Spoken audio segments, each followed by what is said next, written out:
현재 서울에 거주 중인 34살 여자입니다. 결혼한 지는 올해 3년 차예요. 원래 제 성격이 무슨 일이건 간에 제 이야기를 여기저기 다 이야기하고 다니는 성격은 아닌데 이번만큼은 꼭 이야기해야겠다 싶어 이렇게 사연까지 적어 보내게 되었습니다. 여기 올라오는 사연들 보면 언제나 문제는 시댁에서부터 시작을 하잖아요. 저 역시도 마찬가지였습니다. 처음에는 시부모님이 너무 쿨한 성격이라 생각할 정도였고 10월 드는 저와는 거리가 먼 이야기라 생각했어요. 결혼 후에 시댁에 찾아뵐 일이 생기면 오히려 저희가 오는 걸 너무나도 귀찮아 하셨거든요.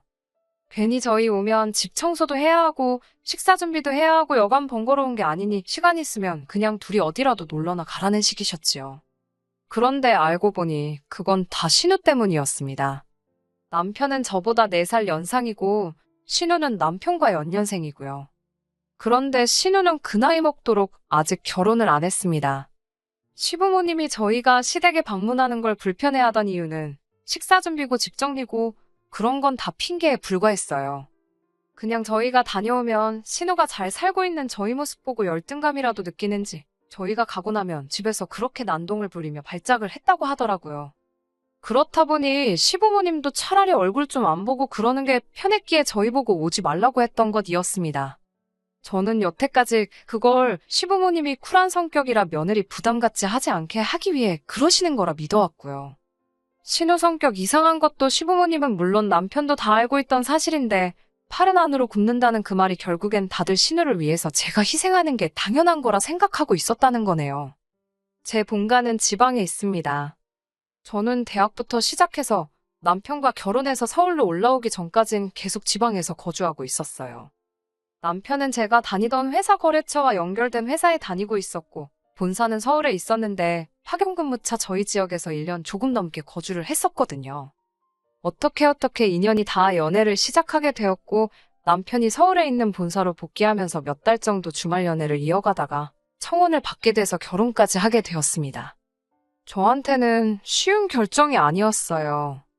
대학도 본가 근처에 있는 지역에서 나왔고 회사 또한 같은 지역으로 취직을 했기에 제가 서울에 어디 기들곳 하나 있던 게 아니었거든요.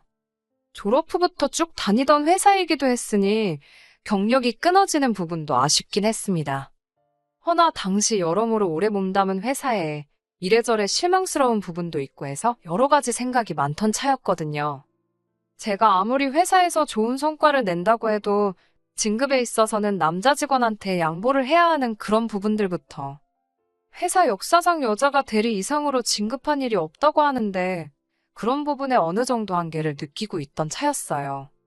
거기에 나중에 제가 결혼하면 막연한 계획이긴 했지만 아이는 제 손으로 직접 키우고 싶은 욕심도 있었거든요.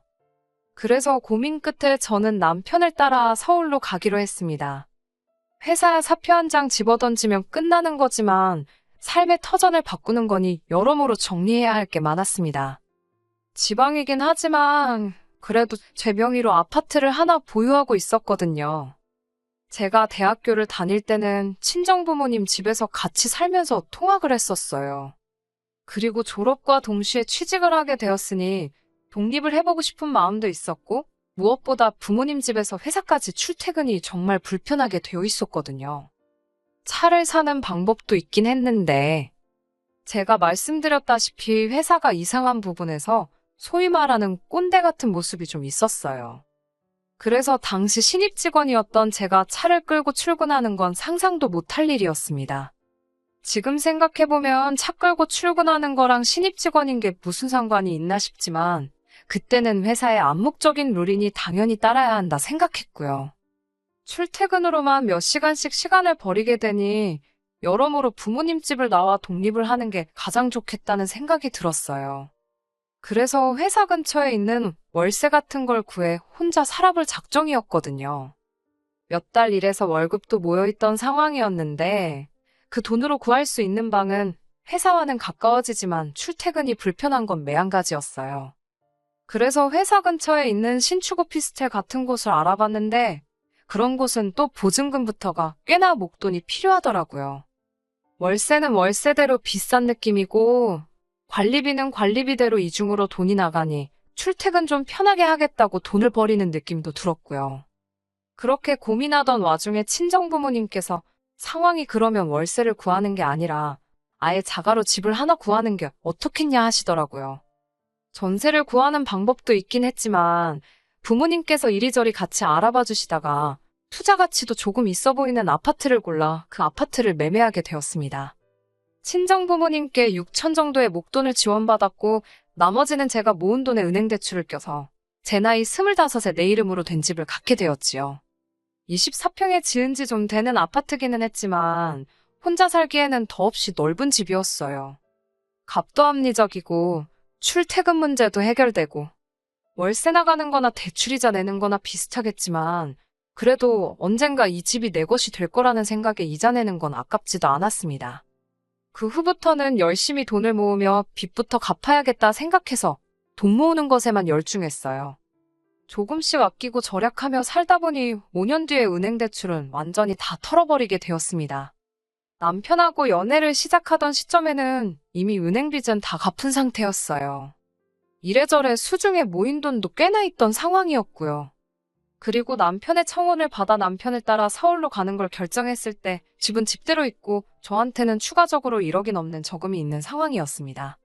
남편 또한 당시 회사 생활을 좀 오래 했던 상황이어서 결혼 자금으로 1억 5천 정도를 모아놓은 상황이었어요. 제 돈까지 하면 2억 5천이라는 거금이긴 했지만 사실상 서울에서 그 돈으로 집을 구한다는 건 불가능에 가까운 일이었지요. 그나마 다행이었던 건 시댁에서 어느 정도 모자란 부분에 대해서 지원을 해주겠다고 약속을 했어요. 그래서 저희 돈과 시댁에서 지원해주는 돈을 합쳐 3억으로 전세를 구하고 나머지 돈으로 결혼비용 및 자동차, 그리고 혼수 등을 구입하게 되었습니다. 집을 정리할 계획이 있기는 했는데 제가 1억 2천에 들어갔던 집이 2억으로 시세가 올라 있었거든요. 거기에 더불어 제가 결혼할 때쯤에 막 지방에도 투기 열풍이 불던 때였어요. 돈 좀 있다는 사람들이 보따리로 돈을 들고 와서 아파트를 몇 개를 사가지고 갔다. 이 지역에 대규모로 재개발 단지가 들어온다 뜬구름 잡는 소문이지만 여러 가지 호재들이 많은 상황이었지요. 집을 정리해볼까 해서 찾아간 부동산에서 부동산 아저씨가 하는 말이 일단 쥐고만 있어도 4억 5억까지는 오르지 않겠냐고 일단 들고 있으라는 식으로 귀뜸도 해줄 정도였어요. 그래서 남편과는 상의 끝에 그 집은 정리하지 않고 일단 그대로 두고 있기로 했습니다. 원래는 제 집을 전세를 주거나 할 계획이었어요. 그 돈을 보태서 저는 신혼집을 전세가 아니라 자가로 들어가고 싶었거든요. 그런데 남편이 조금 부담스러워하기도 했어요. 아무래도 시댁에서 지원해주는 돈이랑 자기가 모아놓은 돈도 적은 금액이 아닌데 제 걸 다 합치면 여전지 제가 더 많은 돈을 가져오는 거나 마찬가지였으니까요. 그러던 와중에 친정부모님 집에 가니 집도 엄청 낡았고 오래돼서 불편해하시는 게 눈에 보였어요. 아파트 한 번도 살아보신 적도 없었기도 하고요. 거기에 따지고 보니 친정부모님이 돈을 안 도와주셨다면 저도 자가로 집을 소유하는 게 아니라 그냥 월세살이 하면서 살고 있었을 거 아니에요. 은행 대출이야 빌린 돈이니까 다 갚았지 부모님이 해주신 돈은 당연히 내 돈이라고 생각해서 갚지도 않고 입싹 닫고 있던 상황이었고요. 그 당시 6천이면 집값도 올랐지만 물가도 같이 따라 올랐잖아요. 그러니 물가 같은 것도 감안한다면 못해도 1억은 해드려야겠다 생각했어요. 그래서 어차피 다른 사람한테 전세를 줄 바에 부모님께 그 집에서 한동안 살고 계시라고 했어요. 집값이 2배 이상 오른다는 호재도 있고 일단 집은 쥐고 있을 텐데 다른 건 몰라도 제가 당장 부모님께 해드릴 수 있는 게 그것 말고는 없더라고요. 이러나 저러나 당장 제가 모은 돈은 신혼집 구하는데 다 들어가야 했으니 말이지요. 남편도 이 생각엔 찬성했어요.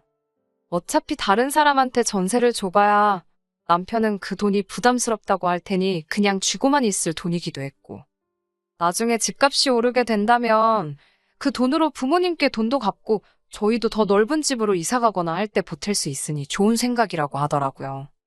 들으셨다시피 트러블 하나 없는 결혼 준비라 저한테 이런 일이 일어날 줄은 상상도 못했지요. 결혼 준비하면서 헤어지는 사람들도 많다는데 저희는 모든 게 물 흐르듯 좋게 좋게 잘 넘어갔으니 말이지요. 신우와 결혼 전에는 딱히 만날 일이 없었는데 축의금도 일부러 그런 건지 3만 원만 내고 가고 집 들일 때도 빈손으로 와서는 뭐 가구가 싸구려 느낌이 나네 하면서 처음부터 시렌트를 내서 대충 신우가 저를 안 좋아한다는 건 눈치를 채고 있었어요. 제가 뭐 잘못한 게 있는 것도 아닌데 왜 저러나 싶었는데 말씀드렸던 대로 자기 결혼 못한 히스테리를 부리고 다녔던 거였어요. 그런데 유독 저한테 살살맞게 구는 게 뭐 제가 모르는 게 더 있나 싶어서 남편을 추궁해 물어보니 그 이유라고 할 것도 엄청 보잘것없는 이유더라고요. 신우가 속이 그렇게 좁은 사람이란 걸 알고 더 놀라웠지요. 신우가 저보다 3살이 더 많은데 저한테 새언니라고 부르는 게 싫어서 저러는 거라더군요. 남편이 어찌어찌 해명이라고 하는 게 신우가 어려서부터 리더십이 있고 어디 모임 같은 거 있으면 다 주도해서 처리하고 감투도 쓰고 그렇게 항상 이끄는 역할을 해왔다대요. 감투 쓰고 다녔던 거랑 저한테 높임말 쓰는 게 무슨 상관이 있나 싶었는데 말인즉슨 신우 주변에 신우를 따르는 후배들이 많이 있는데 제가 그 후배들보다도 어리다는 거예요. 그런 저한테 높임말을 쓰는 모습이 상상이 가질 않는다니 어쩌니 해서 싫다는 겁니다. 그렇다고 제가 신우한테 내가 손윗 사람이니까 받들어 모셔라 강요한 것도 아니고 신우한테 반말을 찍찍하고 그랬던 것도 아니에요. 어이가 없고 황당하기는 했지만 싫다는데 제가 뭐 어쩔 도리가 있었겠나요. 괜히 신우 마음 돌려보겠다고 아양을 부릴 것도 아니고 신우랑 가깝게 지낸다고 해서 저한테 득이 될 것도 없으니 그냥 거리 두고 살자고 했죠. 괜히 긁어 부스럼이라고 상황만 악화시킬 수도 있고 신우 덕분에 시댁과도 어느 정도 거리를 두고 살게 되었는데 따지고 보면 저한테는 나쁠 게 없는 상황이었으니까요. 남편도 시부모님도 나서서 이 상황을 나아지게 하려는 게 아니라 피해가자는 입장이었으니 그냥 그렇게 대면대면하게 지내기로 했었습니다. 그런데 그런 신우가 뭘 잘못 먹기라도 한 건지 언젠가부터 저한테 먼저 연락도 오고 새언니 하면서 친한 척을 하기 시작하더라고요. 그게 싫다고 할 땐 언제고 저도 사회생활을 했으니 대충 짐작은 가더라고요. 보통 사람이 갑자기 변하면 그게 죽을 때가 다 돼서 그러는 거 아니면 저한테 뭐 얻어낼 게 있어서 그러는 거 아니겠어요? 제 생각대로였어요. 신우가 갑자기 죽을 때가 된 게 아니고 진짜 이유는 후자에 가까웠습니다. 신우가 그 나이 될 때까지 결혼을 못한 건 신우 성격 때문에 그런 거라고 생각했어요. 이상한 데서 자존심 세우고 자기 자신을 너무 고평가하는 그 인성이 문제였겠지요. 그런데 집신도 짝이 있다더니 그런 신우도 결혼을 전제로 만나는 사람이 생겼어요. 그리고 두 사람이 이야기가 잘 돼가고 있는 건지 결혼 이야기가 두 사람 사이에서 오가고 있다더라고요. 하지만 그때까지도 신우가 저한테 잘 보일 이유가 하나도 없다고 생각했거든요. 제 딴에는 신우가 결혼도 가까워졌으니 남자 쪽에 가정적인 여자임을 보여주고 싶어서 가족들과 잘 지내는 모습을 보여주고 싶어서 저러나 아니면 축의금으로 한돈 200만 원 정도 달라고 하려나 그 정도로만 생각을 하고 있었는데 제 예상을 아늑히 초월하는 부탁을 해오더군요. 신우가 계속해서 한 번 만나자고 자리를 만들려고 할 때부터 촉이 안 좋았어요. 아마도 신우가 저한테 뭔가 부탁을 한다면 그날 그 자리가 바로 그 부탁을 해오는 자리가 될 거라 생각했거든요. 신우가 정신을 차렸구나 생각하고 최대한 그런 쪽이 아니라고 생각하려고 했지만 역시나 안 좋은 예감은 틀리는 법이 없었네요. 집들이 때도 안 사온 휴지 선물 세트를 사들고 와서는 가족 좋은 게 별거 있겠냐며 너스레를 떨더라고요. 괜히 시간 끌지 말고 본론만 빠르게 말해줬으면 하는데 언제부터 저희가 그렇게 친하게 지냈다고 온갖 아는 척, 추억이 넘쳐나는 척을 하면서 온갖 아양을 다 떨더라고요. 없는 추억 억지로 짜내서 분위기를 띄우려다가 막상 이야깃거리가 다 떨어지니 그제서야 본론으로 넘어가는데 신우는 나 결혼하는데 다른 건 딱히 해줄 필요 없다는 말로 시작해서 말도 안 되는 부탁을 별것도 아닌 것처럼 말을 하더라고요. 우연의 일치라고 하면서 자기 결혼할 남자가 이번에 제 본가가 있는 쪽으로 내려가 장사를 시작할 계획이라고 하더군요. 그리고 제 명의로 그쪽에 아파트를 가지고 있다는 사실을 들었다면서 다른 건 아니고 그 집을 자기들이 사주겠다고 하더라고요. 인심 쓰듯이 사주겠다는 말이 어이가 없었습니다. 제가 그 집을 팔려고 내놓은 적도 없고 그 집에 다른 사람도 아니고 친정부모님이 살고 계시는데 제가 미쳤다고 그 집을 친정부모님 이사시키고 신우한테 팔겠어요? 신우가 저한테 그동안 잘했고 못했고를 떠나서 얼토당토 않는 이야기였어요. 그래서 그 집에 부모님이 살고 계셔서 안 된다고 거절의 의사를 확실하게 말하려고 했습니다. 투자 가치가 있고 그런 이야기는 설명도 할 생각 없었고 그냥 안 된다고 말할 작정이었어요. 안 된다는 말을 꺼내려는데 신우는 이미 저한테 집을 사기로 한 것 마냥 제 말을 끊고는 더 어이없는 말을 하더군요. 결혼 후 몇 년 시간이 지나 시세도 이제 3억 초중반을 왔다 갔다 하고 있는 아파트를 대뜸 자기한테 1억 5천에 넘기라는 거예요. 세상에 애놀이를 해도 집값을 반 이상 깎아서 팔려고 하는 건 세상 어느 나라 개념인가 싶었습니다. 신우한테 그건 또 무슨 말도 안 되는 소리냐며 집을 팔 생각은 추호도 없었는데 1억 5천에 사겠다는 말을 들으니 더더욱이 팔 생각이 없다고 신우한테 집 이야기는 그만하라고 했어요. 시세에 곡절을 준다고 해도 팔 생각이 없으니 더는 물어볼 필요도 없다고요. 거절을 당하니 신우가 본 모습을 보이며 아주 입에 개거품을 물기 시작했습니다. 자기가 이렇게까지 숙이고 나왔는데 어떻게 고민도 안 해볼 수가 있냐고요. 신우한테 입장 바꿔서 한번 생각해보라고 했어요. 그냥 금매에 내놓아도 3억은 되는 집이고 친정부모님이 살고 계시는 집인데 신우라면 그 집을 반도 안 되는 값에 저한테 팔 수 있냐고요. 신우는 입에 개거품을 문 상태로 입장 바꿔서 생각해보라는 말 한번 잘 꺼냈다며 저보고도 자기 입장도 바꿔서 한번 생각해보라고 하더군요. 지 오빠가 결혼할 때 집에 있는 돈 다 가져가서 지금 이 사단이 난 거 아니겠냐는 거죠. 중소기업을 다니고 있긴 하지만 신우도 못해도 회사 생활 경력이 10년은 더 넘었을 텐데 모아놓은 돈 하나도 없다는 것도 이해가 가지 않았어요. 부모님이 도와주신 부분이고 집값이 오른 건 얻어 걸린 것도 있긴 하지만 저도 결혼할 때 1억 가지고 왔잖아요. 결혼할 때 시댁에서 지원해준 돈도 그래요. 그 돈이 결국 저희 신혼집 구하는 데 쓰이긴 했지만 시부모님이 그 돈을 저한테 주신 것도 아니잖아요. 그런데 그 돈을 들먹이면서 제가 그 돈을 받았으니 그 돈만큼 제 명의 아파트를 깎아서 자기한테 넘기라는 게 어느 나라 계산 방식인지 싶었습니다. 그런데 계속해서 신우는 저보고 그렇게 욕심부리면 말년이 험할 거라고 하면서 악담을 쏟아내더니 어디 한번 두고 보자는 식으로 으름장을 놓고 돌아갔어요. 자기 안 보고 살아도 좋냐는 식으로 말을 하고 갔는데 여태까지도 안 보고 산 거나 마찬가지인데 그 말이 통할 거라 생각한 건지 끝까지 어이없는 신우였습니다. 어차피 신우한테 그 집을 넘길 생각도 없고 한바탕 하기는 했지만 거절의 의사를 확실히 밝혔으니 다 끝난 일이라고 생각했어요. 그런데 집에 돌아오니 남편이 그래도 어떻게든 신우를 도와주면 어떻겠냐고 하는 겁니다. 신우의 억지보다 남편의 반응이 더 충격적이었어요. 신우랑 한바탕 하고 있는데 옆에서 거들지도 않고 상황만 지켜보던 것도 마음에 안 들었는데 이제 와서 저런 반응을 보이니 여태까지 같이 살던 그 사람이 맞나 싶었습니다. 생각해보니 앞뒤가 안 맞는 게 너무 많았어요. 특히 제 집에 관해서는 결혼 전에 시댁에 오픈을 한 적이 없었어요. 내 재산이긴 하지만 그거 가만두고 친정부모님께 드리고 왔다는 식으로 받아들일까봐 싶어 숨기고 있던 사실이었거든요.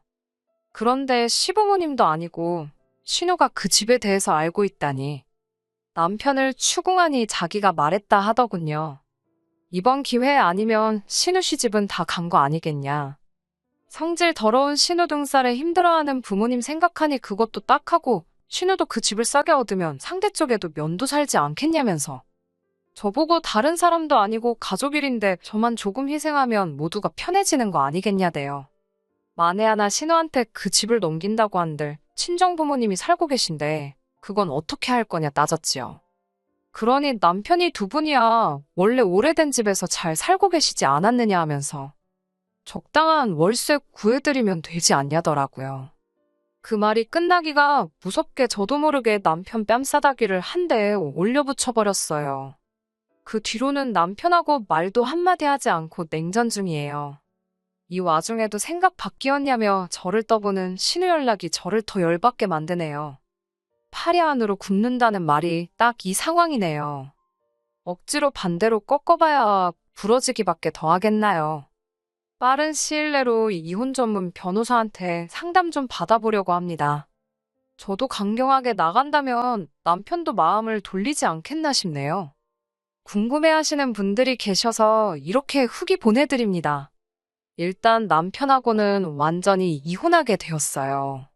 생각을 바꿀 모습도 보이지 않고 반성은커녕 이런 걸로 이혼하자고 하는 제가 괘씸하다는데 더 뭘 두고 봐야 하나 싶더라고요. 전후 사정을 알고 나니 이혼하는데 확신만 더 갖게 되었어요. 신우 남편 될 사람이 우연찮게 제 고향에서 장사를 하는 것도 아니었어요. 신우가 애초에 결혼 조건으로 제 집을 가져오기로 한 거고 그 남자는 딱히 하는 일이 없는 사람인데 집 살던 아낀 돈으로 그쪽에다가 뭐 체인점 같은 거 하나 낼 계획이었다대요. 시모까지 나서서 그럼 그 집을 안 팔아도 되니까 친정부모님 내쫓고 거기서 신우 돈 모을 때까지 살게 해주면 안 되냐고 물어보는데 신우 먹고 사는 건 그렇게 중요한데 식가족 그 누구도 저희 부모님 생각해주는 사람 없더라고요. 그래서 이혼을 진행하게 되었어요. 남편은 오히려 이혼하자는 말에 기고만장해져서 재산 분할로 내 집 절반을 가져오겠다 으름장을 놓는데 좀 알아보고 그런 말 좀 하지. 결혼 전부터 가지고 있던 내 재산을 무슨 수로 자기가 가져가겠다는 건지 싶더라고요. 덕분에 이혼은 오히려 수월했네요. 오히려 전세로 들어간 돈에 제 돈도 껴있었으니 위자료며 재산 분할이며 이것저것 해서 제가 가져온 게 더 많아요. 혼수도 그대로 들고 와서 제 집에다 옮겨놨고요. 남편은 남은 돈 들고 시부모님 집으로 들어갔는데 시부모님도 이번에 꼭 신우는 시집을 보내야겠다고 생각한 건지 남편이 들고 온 돈 가지고 신우 시집을 보냈더라고요. 남편도 느끼는 바가 있었는지 저한테 연락해서 다시 합치자는 헛소리를 하더라고요. 평생 당신이 모은 돈 들여서 동생 시집 보내줬으니 부모님도 편해지고 당신도 행복한 거 아니냐고 영양가도 없는 소리 할 거면 열심히 돈 벌어서 신우 뒷바라지를 해주던 부모님 편하게 효도나 하라고 했어요. 저는 고향 내려와서 부모님 가지고 계신 돈하고 이혼할 때 들고 나온 돈에서 부모님하고 작은 가게 하나 차렸습니다. 잠깐 힘든 일이 있긴 했지만 힘들었던 거 자꾸 되새겨서 뭐 하겠어요. 앞날이 아직도 창창한데 제 행복 찾아가면서 열심히 살아보려고 합니다. 끝까지 들어주셔서 감사합니다. 오늘의 사연은 여기까지입니다. 구독과 좋아요, 알람 설정 부탁드리고 더 좋은 사연으로 다시 찾아뵙겠습니다. 감사합니다.